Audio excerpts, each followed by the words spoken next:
Well, first of all, hello everyone and welcome to our new season of .NET Morning Coffee. I hope you will enjoy what we are going to share with you today and during the all upcoming events. So we also have a new face today. So Dominic, hi, how are you? Hello. Finishing my coffee almost. It took quite some time Okay. to start. So thanks for joining us today. So yeah, I hope this is not the last time when we see you here. Um, Yeah, so please participate actively in all the discussions and share your opinions. It really matters. And yeah, I think we can move on and discuss the first update and probably the most exciting one. Well, at least for me. So according to quite famous index of programming language popularity, which is called TOBI, C# language was nominated as a programming language of the year 2023. So the main reason of that is the significant growth. It's plus almost 1.5% during the year. And right now C# is on, according to that index, obviously this is opinionated, but you can read how they build this table on their website. So right now we are on the 5th position, and top contributors are Python, C++, C, and Java. And in the results of the 2023 year, the developers of this TOB index tells that C# is growing because Java is dropping. So it seems like we are right now in the position when we are just better than Java. So I think that's definitely deserves to celebrate, guys. What do you think? Always So has been. we're definitely okay. Imagine that we're better than Java, but this table looks a bit weird. Are we more popular than JavaScript? Based on this table, yes, but it's weird, isn't? Yeah, so it really depends on how you are measuring the popularity. Yeah, and that's the problem. They are measuring popularity based on Google search, Google search requests. That's I don't know what's the quality of those measurements, but it is as So is. I went a bit into research of that. So firstly, they don't use just Google. They use like 25, I think, browsers. They didn't know Of that course, we yeah. have so many of them. But Yes, of course. anyways, they also look on at language. So I think that if you're using JavaScript, it will be quite often that people Google not JavaScript, or they Google like jQuery, React, something, and then JavaScript loses quite a lot of searches just because it's not mentioned with the JavaScript. And at the same time, I think that C# might have a bit more popularity in this index because it mentions that it groups things by names and then takes the maximum. And if I understand that correctly, it means that if you have 5 names, it will take only the name which is repeated the most. And if you look at top 8 of languages, well, if you don't look at JavaScript, then C# is the only language which has more than one name. So it's C#, C/#, C -, and plenty of .NET, things. probably, Yeah. yeah. And it might be that they just take the maximum one. So if you combined all of those, you might get a bigger number. And then it might be more popular than Java. But to calculation some index of popularity, I suppose we need to take into consideration not just the request and the search engine. We need Absolutely. to look into maybe issues in GitHub, amount of code lines, and so on. Because Repositories created, yeah. as you said, almost all requests to try to find something related to .NET will be including some concrete name like I don't know, .NET JSON parse something, or something like this. But for JavaScript, I don't know, maybe it will be not included at all. I noticed that some people are just Googling something related to JavaScript as just pasting the issue directly into browser, right? And that's it. So maybe that's because JavaScript is below than C# in this, this table, in this chart. Yeah. I don't know. Yeah, but for me, what is really important is that right now we are competing with Java very closely, and in addition to that index, we can use our own feelings. So, what do you think, guys, personally? Do you think the previous year was successful for C# or not? 100% agree. Yeah. Yes. So that's I think obvious. we are on a great trajectory. Yeah, so .NET 8 release is a huge release. A lot of new exciting features arrived there, like native IoT compilation for web applications, .NET Aspire, MAUI, Blazor, Blazor updates. So I think it's definitely going in the right direction. And based on my own feelings, I see, like, for example, the amount of new projects launched in the previous year based on Java stack and on the .NET stack, and I can share that. Yeah, so I think .NET projects like were launched more frequently comparing to Java projects. So I think so. The previous year was a definitely successful year. I'm wondering what part of this growth of C# popularity in search engines actually related to recent drama with Unity engine and migration of Unity developers to Godot engine, and like they trying to search is C# is supported, what are the tutorials and all the stuff. I think it plays Maybe. roles. Yeah, well, you think that we have a quite large portion of C# users whose target is Unity, right? Yeah. Well, I'm not sure. Well, I don't know the statistics It's really. interesting. I think It's it's a early. small portion, but definitely we are hitting search machines quite a lot lately. Agree. Yeah, a lot of new tools were introduced in .NET 8 as a result. New searches were applied in Google, etc. Yeah, as a result, for instance, for Aspire, for AOT, yeah, etc. So, but let's also discuss what's wrong with Java. Why the popularity of Java is dropping every year actually.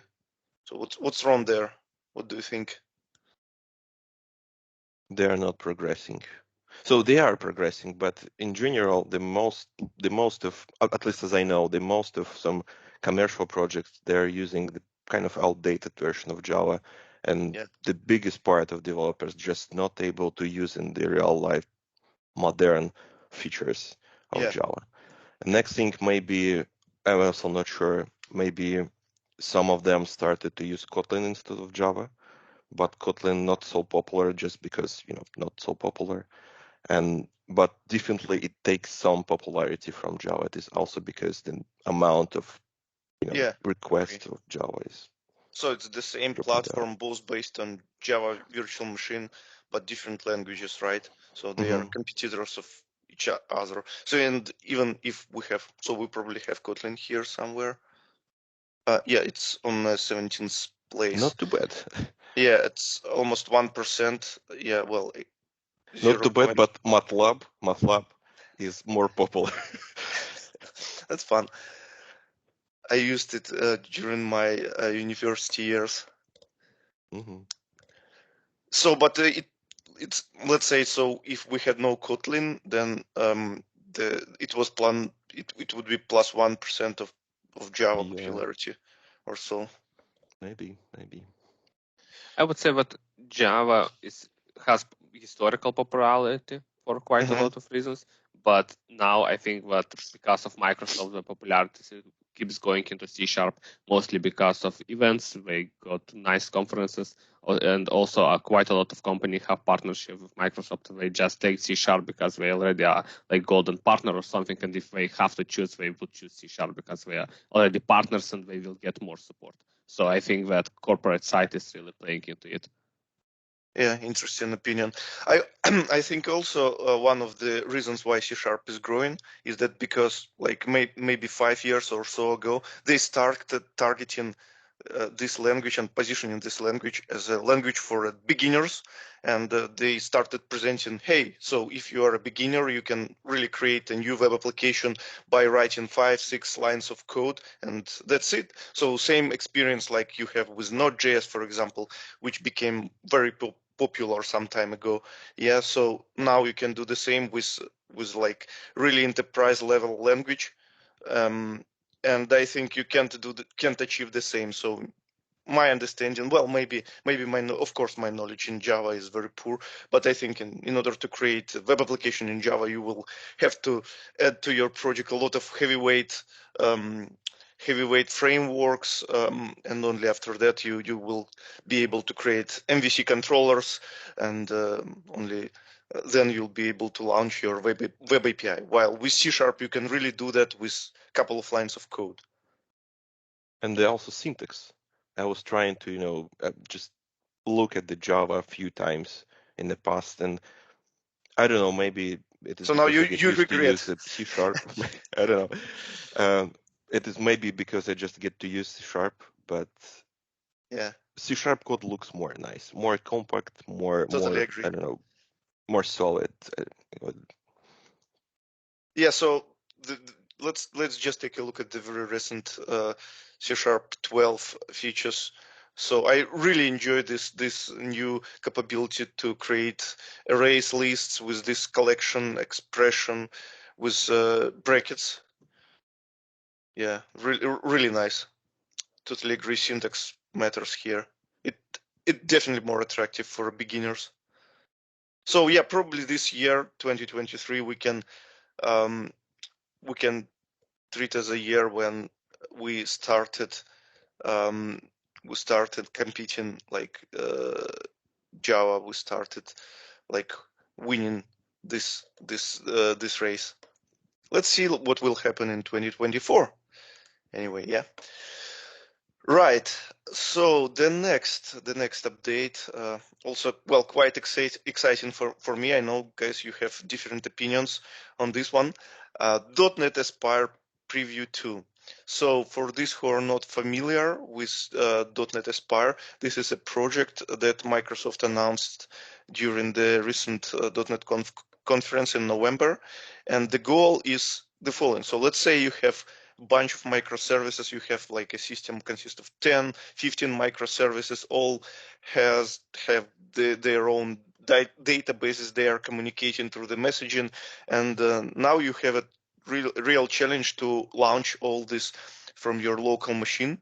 So what Microsoft actually suggests is to use .NET Aspire in order to create a special project, express all the dependencies there, spin up all additional, let's say, containers that you may need, and then you can run all your microservices with just one click, and you will automatically get a very nice experience, like cool dashboards with all the structured logs, with all the metrics, all the health statuses, reports, and so on. So this looks like a really cool application builder pattern. So for example, like if you take a look here, so you just start from distributed application .create builder, you got your builder, and then you start adding your containers there.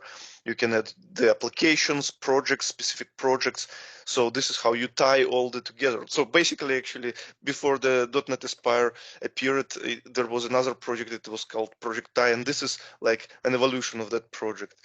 And so now this is a second iteration, so it's still in preview, but there are like a significant increments here. For example, they updated the dashboard, they provided capability to pass the arguments to the containers, added new types of the container. Now, for example, if you have a MongoDB dependency, you can add it as a dependency. And also not only like it's not only for a local development. Once you finished your local changes, you can publish the changes through the command line to, let's say, to the Kubernetes or to Azure Container Apps if you are using them. So this is what is it about. Yeah, so what do you think? Yeah, maybe I don't know, maybe in the very beginning when this stuff was announced, I was started to hear that people not so interesting exactly on Aspire. They're mostly interesting how to extract and reuse their dashboards in our project, the UI part. So the dashboard is really cool. It has Actually, everything the like dashboard recently was extracted to be not depend on Aspire. So now it is a special or separate project, right? Yeah, it's not. It's still a part of Aspire, but it can be installed independently on the everything else. 1,000 of people will be super satisfied.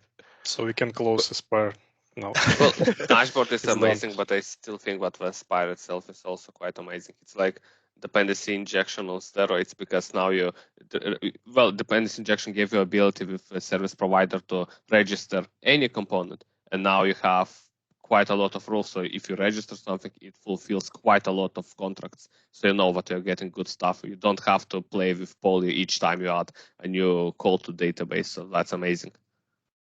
You need to try it, because in theory, all stuff sounds super good, but need to try to use it in reality. Yeah, that's what I wanted to ask you next, guys. Did you try to adapt this for your own projects? And why not? Because I believe you didn't.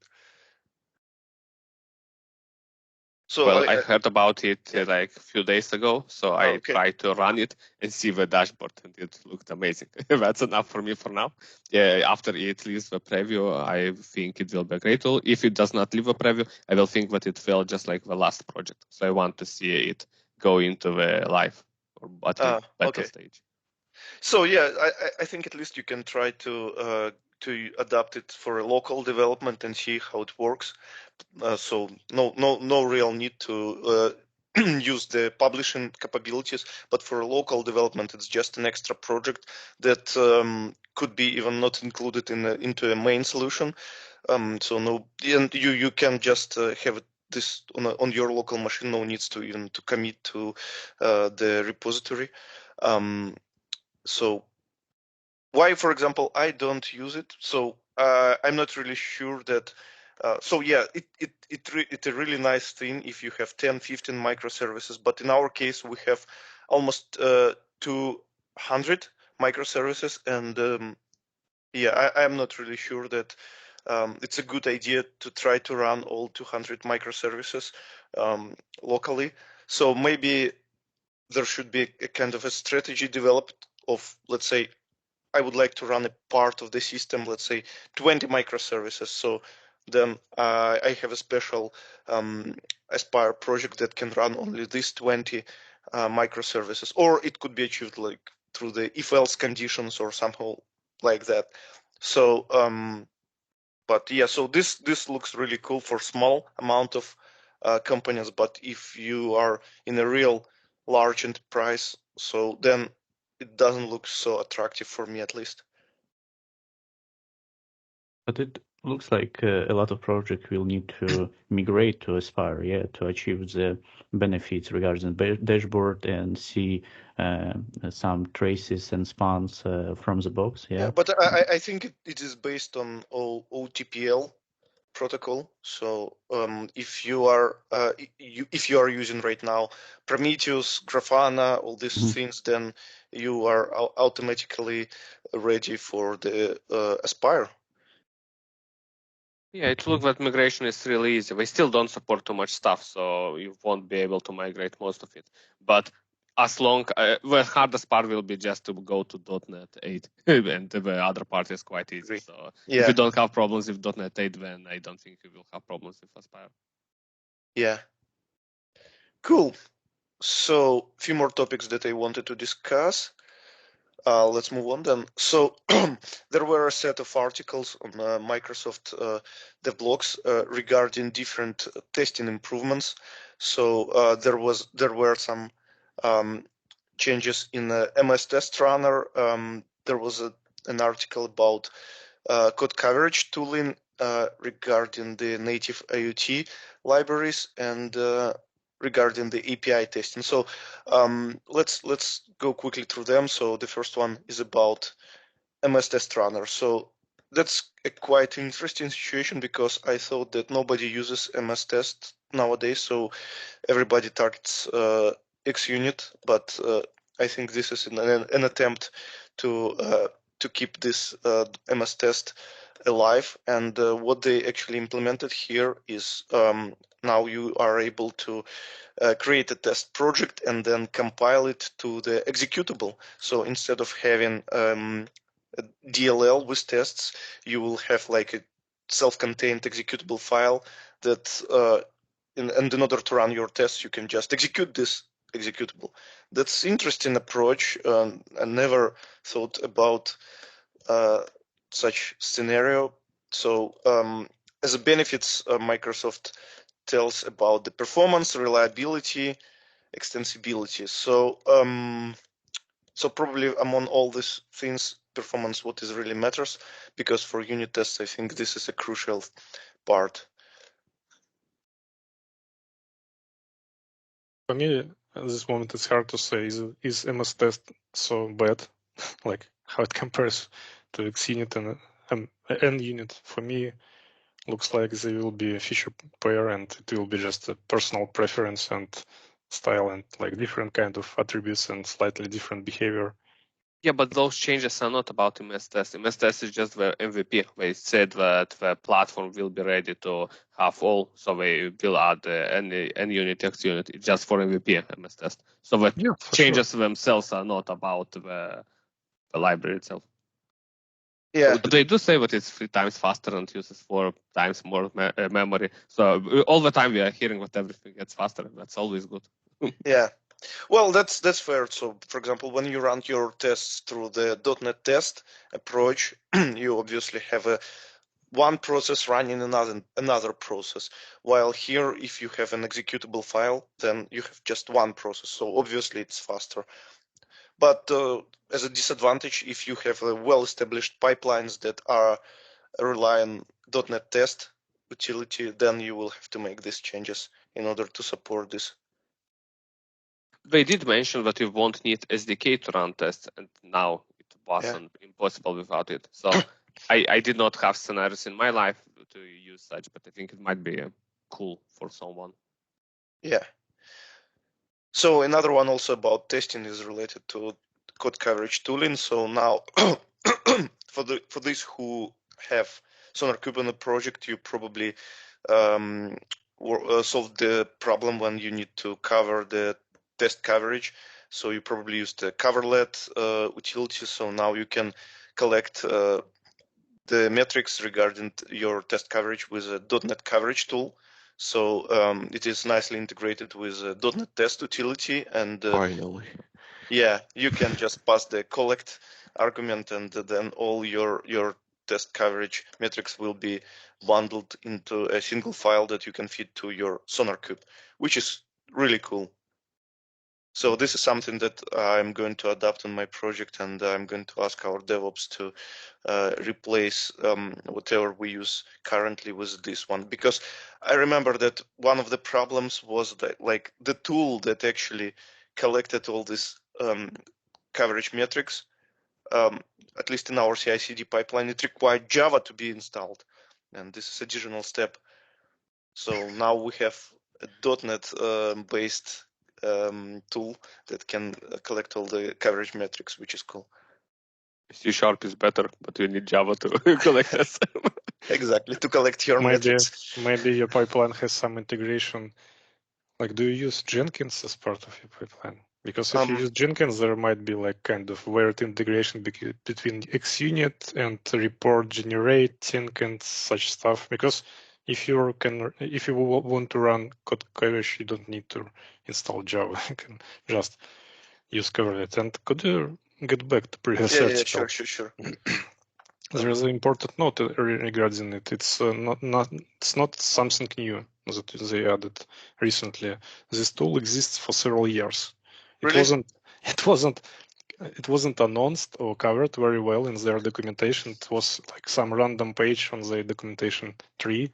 And what we have right here is a very interesting tool because they kind of extracted code coverage tool from Visual Studio.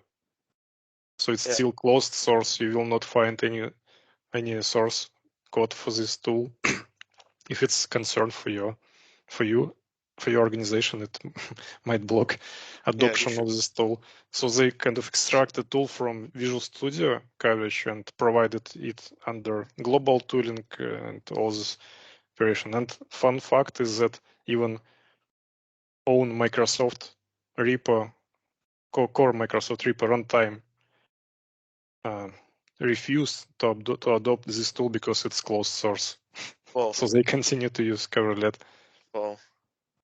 Well. And if you try to adopt this tool, because I tried to test how it works, it has very weird configuration, and by default it tries to collect coverage not only from your project but from all of your dependencies. Yeah. It's hard to configure.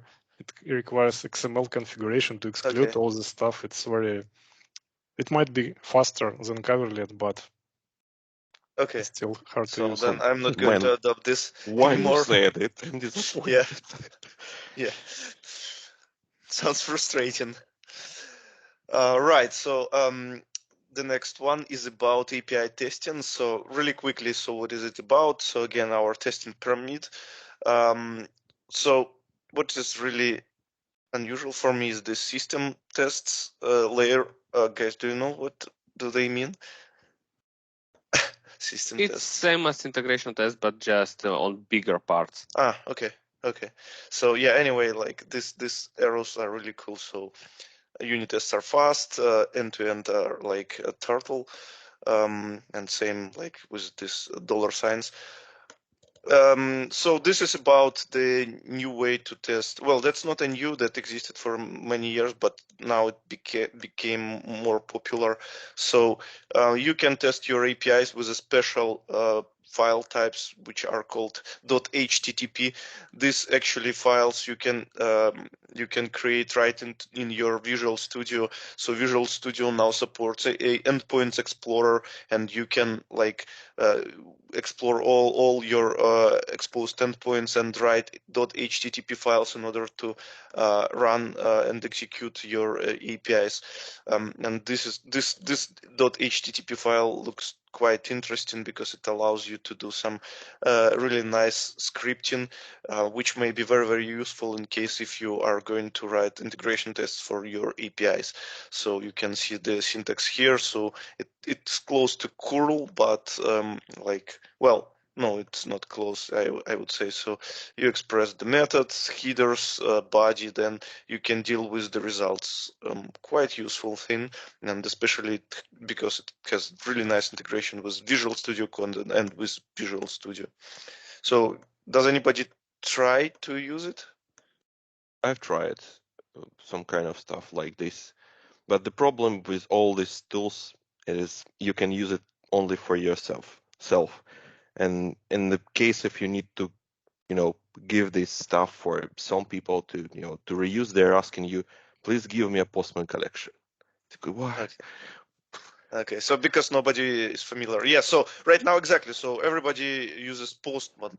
Yeah, so when they wanted to script particular requests, but I think Postman. I think Postman is horrible. So this one is really nice way to express your HTTP calls and then share. So maybe this is the next step that everybody should start adopting. One more article really quickly. So this is about making your libraries compatible with native IoT. So this is a quite long read.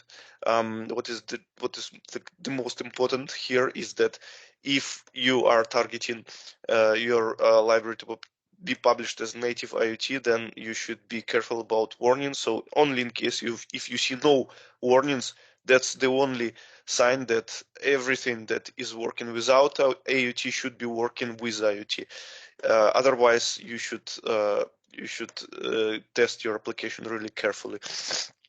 And why I really like this article is that there are a set of examples of the community projects where the author actually points what should be changed and what will be supported in a native IoT and what will not. For example, there is a part about Stack Exchange Redis. There is also about OpenTelemetry and about Dapper project. So yeah, so for example, about Dapper, the author tells us that it's not compatible, and because it heavily relies on the dynamic code generation. So instead of that, another project started, which is Dapper AUT, that will rely on a code generation during the compile time instead of runtime. Yeah, really cool article. Really recommend to go through it. Yeah, it's interesting article, and reading title of this article reminded me of the fun story related to native AUT support across community libraries when Microsoft employee tried to convince in GitHub issue one of the most popular HTTP client generation libraries called I forgot its name. Restis is one of them. Refit library. Yeah. Yeah, and this employee received so strong and harsh pushback that like a half year later, I found mostly the similar library implemented in one of Microsoft extensions repositories by Microsoft. So sometimes it's easier to implement it from the ground than to convince some community library to migrate to native AUT. Okay. Sorry. This panel doesn't. Teams panel just confused me. Okay, so the next one. I know that's probably your favorite one, Volodya. It's about upcoming changes in entity framework in .NET 9. So what is it about? Not an entity framework. It's eventing framework. Okay. So it's so they created a like kind of draft request for feedback issue in the ASP.NET Core repo, but it really doesn't belong there because it has nothing to do with web API, web processing, or web framework. They just wanted to start a discussion with community. So what they want to do, basically, could you scroll to the mostly to the very bottom because it contains code sample from David Fowler, which might provide more insights of what they want to do. Not to the very bottom, but something like 80%. Just tell me. Yeah, this. Even more. But this is from. Okay. Oh, this one. Yep.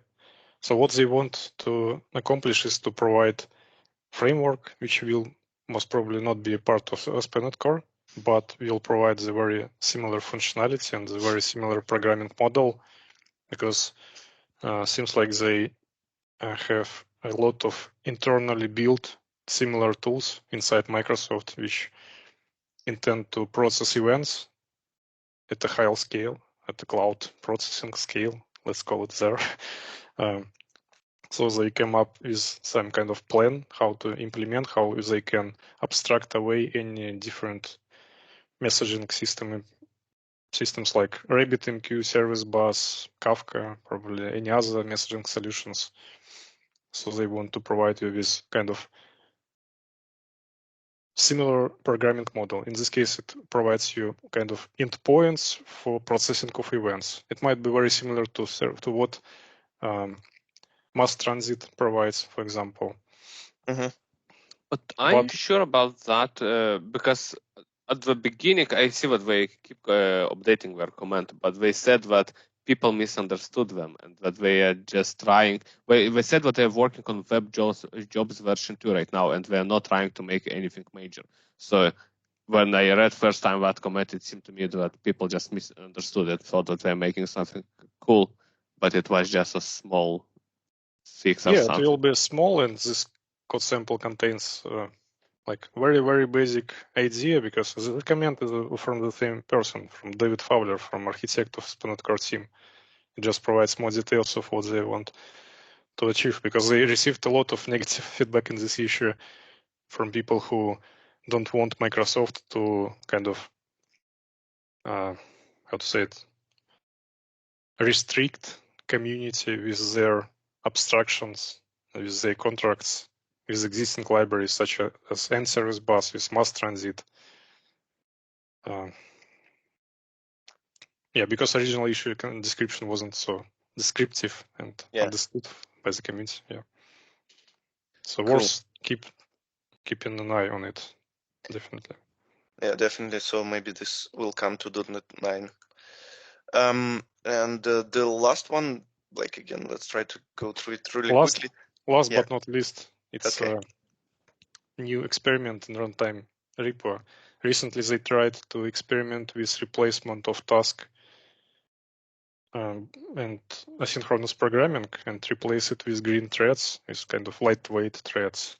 It's the same concept that recently was implemented in Java ecosystem, because Java for years didn't have any such rich capabilities as .NET have, such as async tasks. They only have threads and something like feature on top of threads, but which was very like kind of raw programming model. So they introduced virtual threads into Java, and Microsoft wanted to assess how it can be and is it can be reused in .NET and can it replace async and tasks.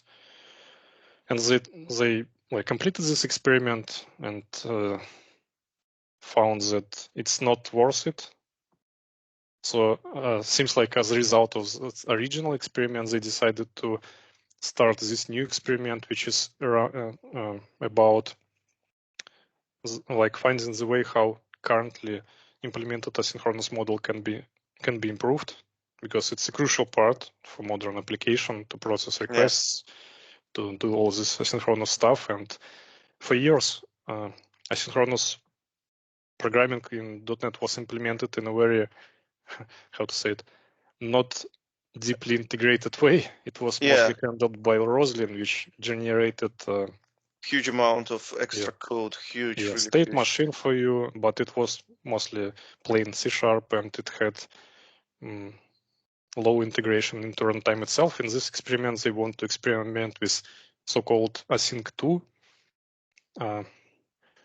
So basically, approach. what will happen in case if we have like, so right now we have fully compiled time-generated state machines. So what will happen in case if we have fully runtime generated state machines, right? Yeah, more tight integration with runtime itself is JIT with compiler in order to achieve higher throughput, lower garbage collector pauses, and lower working set consumption. Without without significant difference into existing programming model. So it will be the same asynchronous code, the same tasks, value task, all this stuff, but with a different like internal implementation for this, and with different, slightly different behavioral changes. One of them is like to not propagate synchronization context by default, which might improve performance by itself by not doing any extra steps, but will change the behavior of code. So they want to fix it, like problems that they have with async right now. And I think it's a good starting point for them, because it's like asynchronous and tasks are everywhere on hot path of every application. And even if they can like achieve, for example, at least 5 or 10% of improvements, it's a huge improvement. So did they achieve any performance improvements by running this async2 experiment? So far, what I read from this article is that they achieved around 20% lower garbage collector pauses. They achieved about 30% lower working set and higher throughput for like async2, which calls only async2, because they currently provides ability to call async2 from async1 and async1 from async2. So it might incur additional costs. That didn't work very nicely, right? And because it's just a like proof of concept phase, it might not have like huge numbers of improvements, but still. Okay. It's a good Still some start, positive outcomes appeared.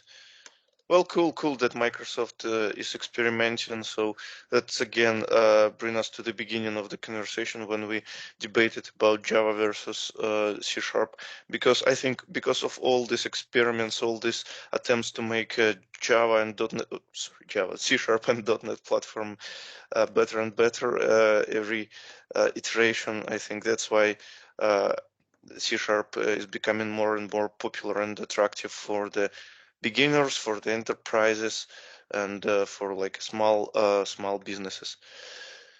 All right, so I think that's it. That's all that we wanted to share with you guys today. Thank you so much for attending. So I'm going to copy paste one more time. I probably someone else copy pasted the links, but I'm going to do that one more time. For now, I think we can stop the recording and return back to our regular Friday activities. Thanks, everyone. Thank you. Have a nice Friday. Bye bye. Bye bye.